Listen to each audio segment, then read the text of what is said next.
নমস্কার, আমি ডায়েটিশিয়ান দেবশ্রী পাল। আজকে চলে এসেছি আবার একটা কিছুর ওপর আলোচনা করতে। কি বলুন তো আজকের টপিক? ফল নিয়েই তো আলোচনা করছি রোজ। গেস করুন তো আজকের ফল কি? আম হয়েছে, জাম হয়েছে। আজকে আলোচনার টপিক হচ্ছে আমার কাঁঠাল। কই আমিও আপনাকে দেখাচ্ছি আজকে, মানে আপনাদেরকে দেখাচ্ছি।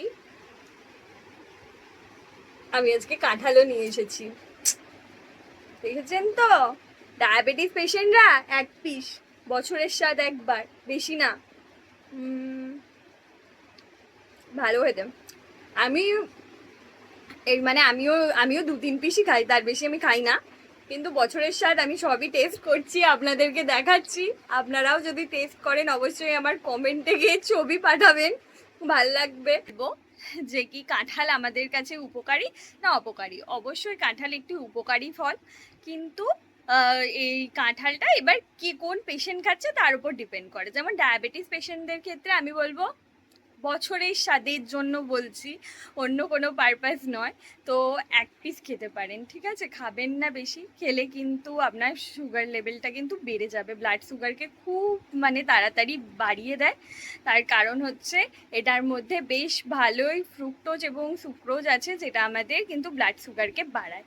কিডনি পেশেন্টদের ক্ষেত্রে বলবো খাবেন না, আপনাদের খাওয়া কিন্তু যাবে না। আচ্ছা, তারপরে বলবো এটার মধ্যে কি অ্যান্টিঅক্সিডেন্ট আছে।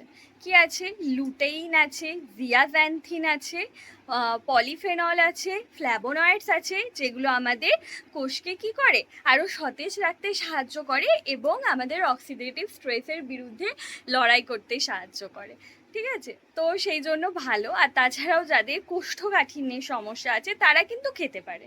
তাদের জন্য এটা কি গ্রীষ্মের ফল হওয়ার জন্য এমনি এটার মধ্যে প্রচুর পরিমাণে জল থাকছে, আর এটা ভালো রকম ফাইবার কন্টেনিং। তো আপনারা নিশ্চিন্তে খেতে পারেন, কোনো সমস্যা নেই, আপনারা খান। কিন্তু খুব বেশি আবার খুব এক্সট্রা খেয়ে নেবেন না। আপনারা একটা মিনিমাম অ্যামাউন্ট অফ এক বাটি যদি মনে হয় আপনারা খেতে পারেন, মানে 7-8টা পিস কি হার্ডলি 10 পিসও খেতে পারেন। তাদের জন্য একদম সুস্থ স্বাভাবিক ব্যক্তিদের জন্য কিন্তু আমি বললাম, যাদের কোষ্ঠকাঠিন্য আছে তাদের ক্ষেত্রে। কিন্তু প্রথমেই আমি বলেই দিয়েছি সুগার পেশেন্টদের ক্ষেত্রে বছরের স্বাদ এক পিস, এবং কিডনি পেশেন্টরাও কিন্তু খাবে না। আচ্ছা, তাছাড়া কি করে যে কি এটা আমাদের যেহেতু ফাইবার কন্টেনিং হয়, একটুখানি খেলে অনেকক্ষণ পেটটা কিন্তু আমাদের ভার থাকে। তাছাড়াও খনিজ উপাদানের মধ্যে প্রচুর পরিমাণে আছে পটাশিয়াম, ম্যাগনেসিয়াম এবং আয়রন। পটাশিয়ামের ক্ষেত্রে বলেছি যে আমাদের ব্লাড প্রেশারটাকে কন্ট্রোলে রাখার জন্য একটা ভূমিকা পালন করে। আর আয়রন তো জানেন, আয়রন হচ্ছে আমাদের রক্ত যখন কমে যায়, অর্থাৎ রক্তাল্পতা মানে অ্যানিমিয়া প্রিভেনশনের ক্ষেত্রে গুরুত্বপূর্ণ ভূমিকা পালন করে, ঠিক আছে? হলো। তারপরে বলবো যে কি এটা কি এমনি ক্ষেত্রে কি আমাদের খাওয়া যেতে পারে? হ্যাঁ, এমনি নর্মালি আমি বলেইছি যে খেতেই পারেন, অসুবিধা কোনো কিছু অসুবিধা নেই, কিন্তু লিমিটেড। সবার ক্ষেত্রেই একটা লিমিটেশন থাকা দরকার, যে একটা কাঁঠাল গোটা একাই খেয়ে নিলেন। অনেকে এরকমই মানে ভালোবাসে, আগে নাকি রথের মেলার সাথে প্রচলন ছিল যে কি কাঁঠাল খাওয়ার একটা, তো সেই জিনিসগুলো যেন করবেন না। সেইগুলো কিন্তু কোনো জিনিসই তো অত্যাধিক খাওয়াটা ভালো না।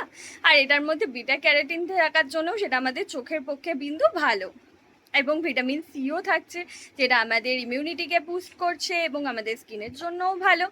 তো ওভারঅল দেখতে গেলে কাঁঠাল কিন্তু ভালোই, উপকারী, অপকারী কিন্তু মোটেও নয়। তাই খান, লিমিটেড খান, ভালো থাকুন, সুস্থ থাকুন।